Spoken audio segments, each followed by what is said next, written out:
everyone, Yensid Organist here, and welcome to another episode of OrgelCraft. Hope you all are having a great day today.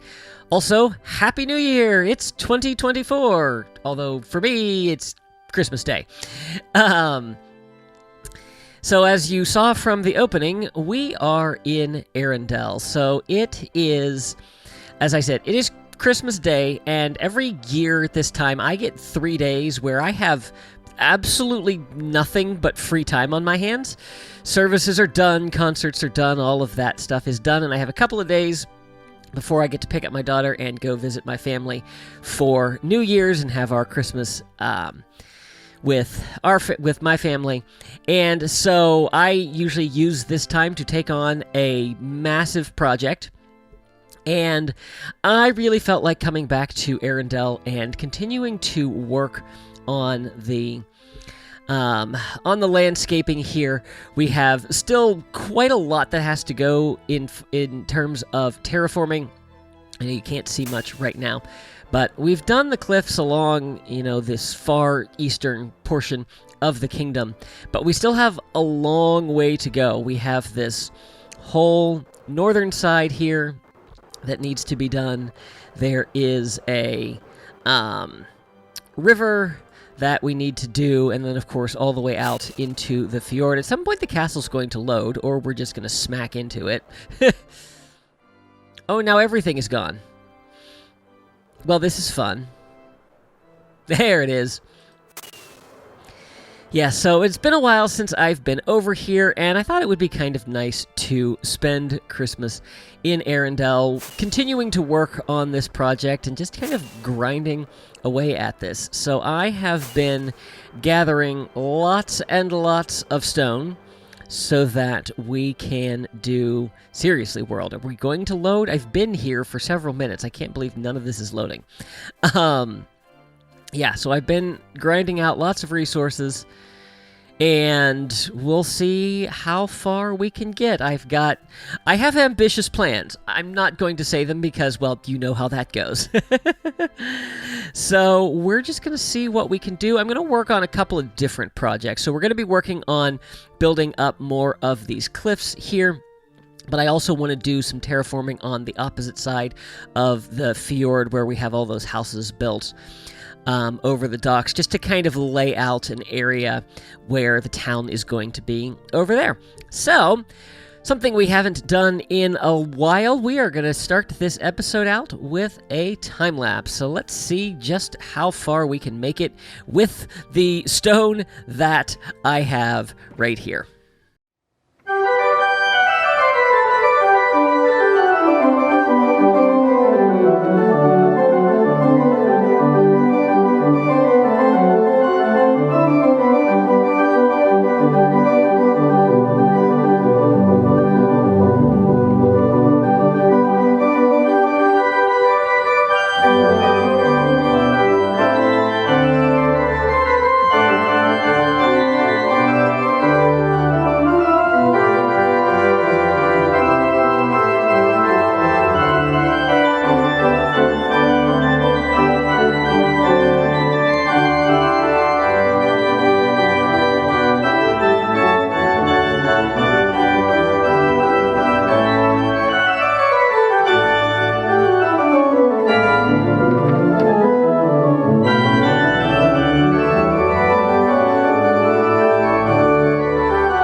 guys, the struggle is real. So, lots of things going on here. First and foremost of which is it has been months and months since I have done any organic terraforming. I'm a little out of practice. I think that I did work on this section this season, but I look at some of the stuff that I've done over here, and it feels nice, it feels organic, it doesn't feel choppy, except maybe here and there. This, I feel like, is a mess. Part of the issue is I am working in a corner here, so I'm kind of giving myself a little bit of grace with that. But yeah, the perfectionist? It's late at night. Why can't I say this word? The perfectionist in me is struggling with a lot of things in here. So in the past, I'd have gone and cleaned up stuff like this, where it's all really squared off. Trying to think like what else, like this little bit here. I would have gone back and fixed those. Now this is so far removed from anything that I don't really feel like messing with it too much, because I got a long way to go. This has probably been somewhere around 3 to 4 hours worth of work. Yeah, and I'm sure that as I do it, I will improve. But yeah, it's taken me a while to get back into it, and I don't know. I feel like I had a good flow when I was working that section, and I just haven't found it yet. The other struggle is Replay Mod and Optifine not working together. So in order to do the time lapses, I have to get rid of Optifine. It's not unplayable, but let me tell you, when I don't have Optifine smoothing things out here, it is so laggy because, of course, everything that you see here is placed thousands and thousands and honestly hundreds of thousands of blocks. Like, I can't fly around smoothly. I loaded the world up after switching back to Optifine after finishing that last recording, and this whole area loaded in a fraction of the time that it was loading without. So it brings up an interesting challenge for me personally as a content creator. So what I mean by that is this is a survival build. Because of the sheer scale of it, I want to time-lapse as much as possible. I mean, no one has ever accused me of, using creative or pasting in schematics and things like that, which I don't do. A lot of the reason why I like to do time-lapses is so that you can see that I am doing this naturally in survival. And so I want to keep documenting this process through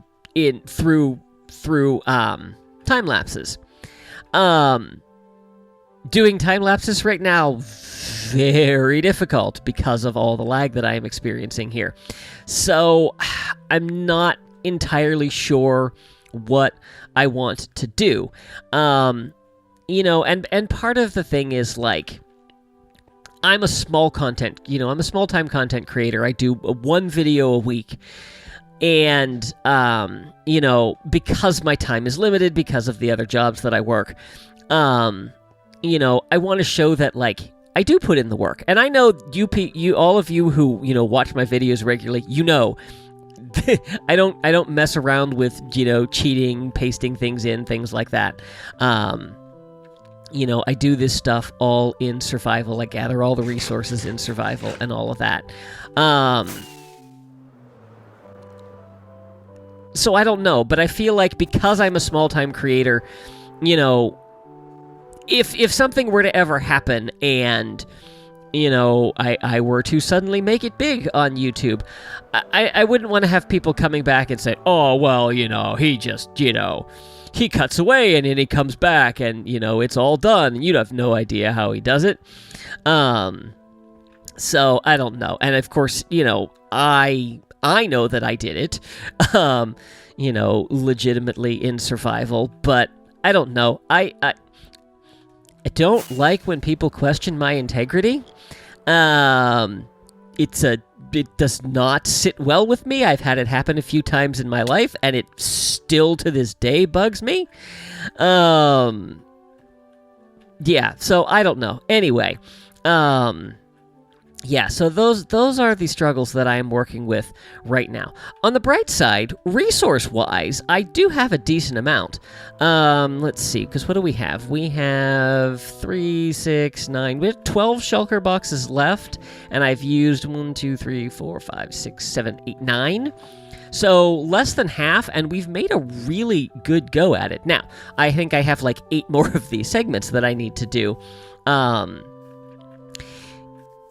I hate to admit this early in the video, but this is a fraction of what I was hoping to accomplish.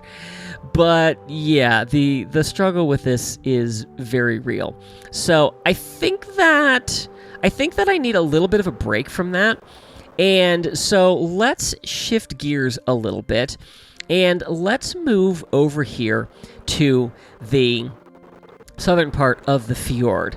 And I want to, at the very least, outline where the rest of the village is going to go. So what we need to do for that is I'm going to start by doing what we did over here, and that is outlining the roads, where I want them to go,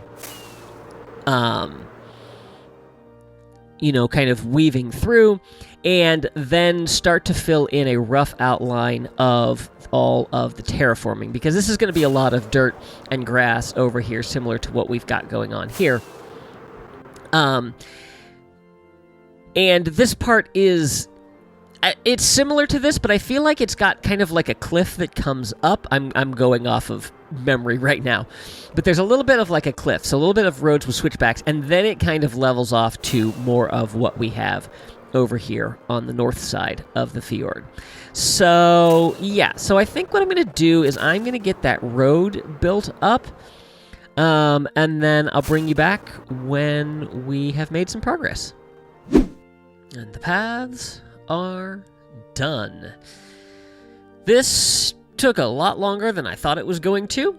I was like, oh, this will be fairly straightforward, just a couple of paths kind of weaving their way up the hills. No big deal. It's been a long time since I've done these paths. This was not an easy process, and it also didn't help that for this part of the world, I had decent frame of reference. For this, I had a couple of pictures, which did not give me any kind of great angle to go off of, in terms of distance and then also height. So I had to guess at a lot of things here. And actually, I don't need that anymore. Let's not lose these. But yeah, so we'll take a little bit of a walk up here, and you're going to have to kind of use your imagination. So there will be a street that goes off this way, and then we work our way up into the hills. Lots of switchbacks and some kind of steep areas that we're going to have to work with.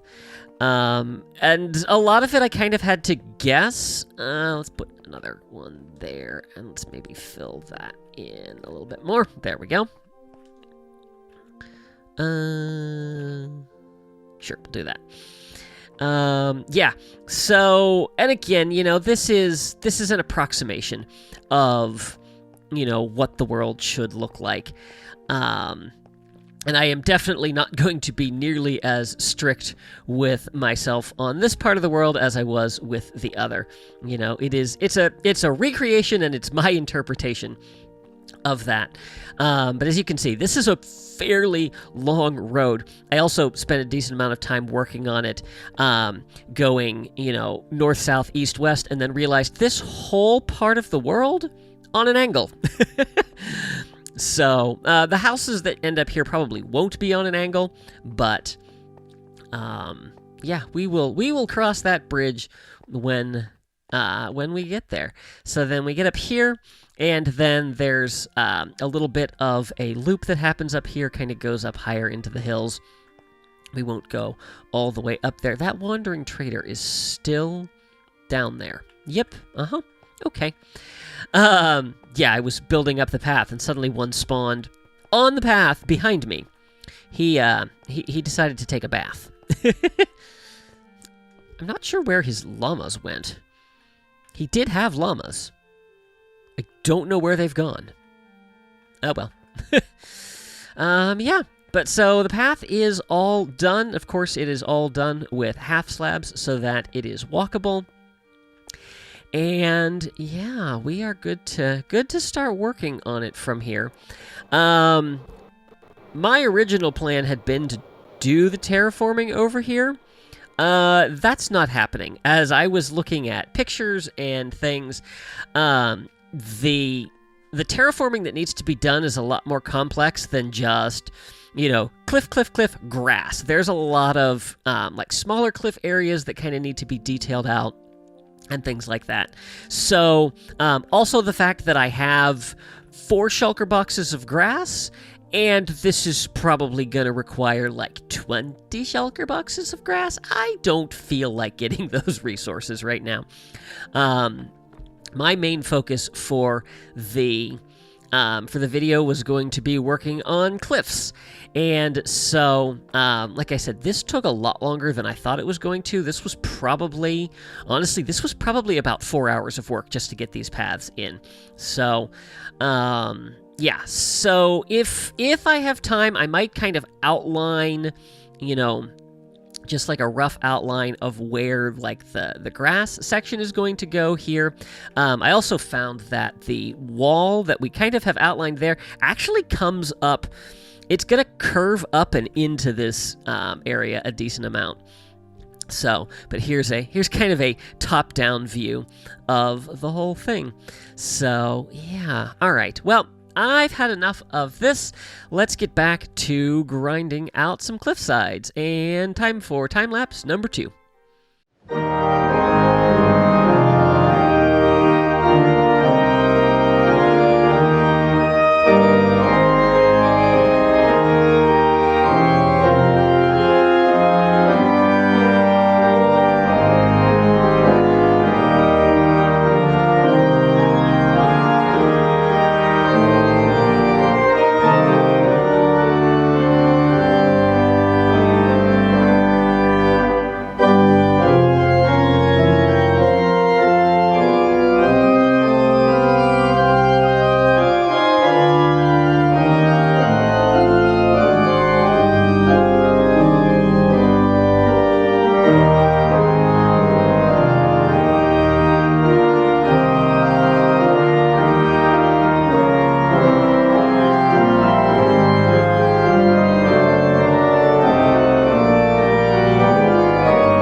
many hours later. The northern cliffs of Arendelle are finished. I will say this process did get easier as I went along. And I feel like I kind of started to get into a little bit of a rhythm and a groove, and it started to go a little bit faster as the whole process kind of came back to me. Yeah, but I am happy with how things are looking here.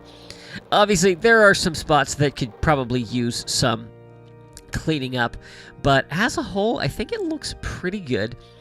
You know, and I might come back and work on some things in the future. I might not. I'm not overly fussed about this. You know, because again, it's not meant to be viewed up close. It's meant to be viewed from a distance. And I think it looks pretty good. So, obviously, we still need details. So we need, you know, grass worked in. We need trees and all of that. And then, of course, this whole area over here will have some detailing. So there might be some houses or other buildings. There might be some farmland and things like that. But that is something we will work on in the future. But for now, I am happy with where things are. Definitely didn't get quite as far as I thought I was going to get in this episode. That's why I didn't say anything at the beginning. My goal when I started was actually to do this whole cliffside, the river canyon, and then all the way out into the fjord that I have marked out all the way over here as it's slowly coming into render distance, which I have cranked right now so that you can see the entirety of what we have accomplished. But yeah, I'm happy with where it is. I hate to say this is probably only like half or maybe less than half of the cliffs that need to go in. But yeah, we will get there. It's been kind of nice to come back and work on this, and you know, that's the nice thing about an ongoing single-player world. You know, even though I have different seasons that are themed to different things, you know, we always have the ability to come back and work on other projects, you know, as the mood strikes me. So, yes, this project it's far from finished, but, you know, we'll keep working on it. We'll keep grinding away on it. And yeah, we will get there. Let's see if I can land on the balcony here. There we go. And can you see the whole of Arendelle? Yes, we can. So, before recording this clip... Oh, I'm stuck on a log. I was like, am I lagging or am I stuck on something? Yeah, so before recording this clip, I went and checked how much time I had put into my time-lapse footage. And yeah, about 18 hours total for this project, for this episode. So starting way from the corner back there, coming all the way down here. Yeah, about 18 hours, which doesn't include having to go and mine an additional 20 shulker boxes of stone, because yeah, I ran out about halfway along. So, obviously, I need to keep mining because I need a lot more stone to finish this. Out of curiosity, if we go into the statistics, and what I want, times used. Let's see here. Okay, so there's our stone. 918,501. Okay, that's quite a lot. That's... picked up, dropped. Okay. I don't know if that's... Oh, no, because I think crafted would... Well, I don't know if that counts being used in crafting materials or not. We've mined 2.7 million, so that's quite a lot. I went back and looked at what we went into the Star Destroyer, and that was 592,000 stone. So, I'm sure I've used a lot since then, but... yeah, that's what did we say it was? That's not what I want. 918. So figuring that I had used stuff before that, that's math on camera, 350,000 stone? 300,000? 200,000? I don't know where we were. At that episode, I had just counted the materials used in the Star Destroyer. But yeah, I've placed a lot of stone. So anyway, so as we stand here on the balcony of the Arendelle Palace, castle, whatever, and look out over everything that we've created, I can say I am happy with where this project is, and I'm very excited to keep working on it. So, thank you guys for your patience in this episode. I know it took a little bit longer to get out than I had originally planned, but I'm glad I was able to put the time in on it that I wanted to make the progress that we did. So, thank you all for watching. If you guys enjoyed this episode, please be sure to give it a like and share it with your friends. If you haven't already, I would encourage you to subscribe, and make sure you click that little notification bell so you can stay up to date on all my latest posts. Be sure to follow me on social media. Thanks for watching. See you real soon.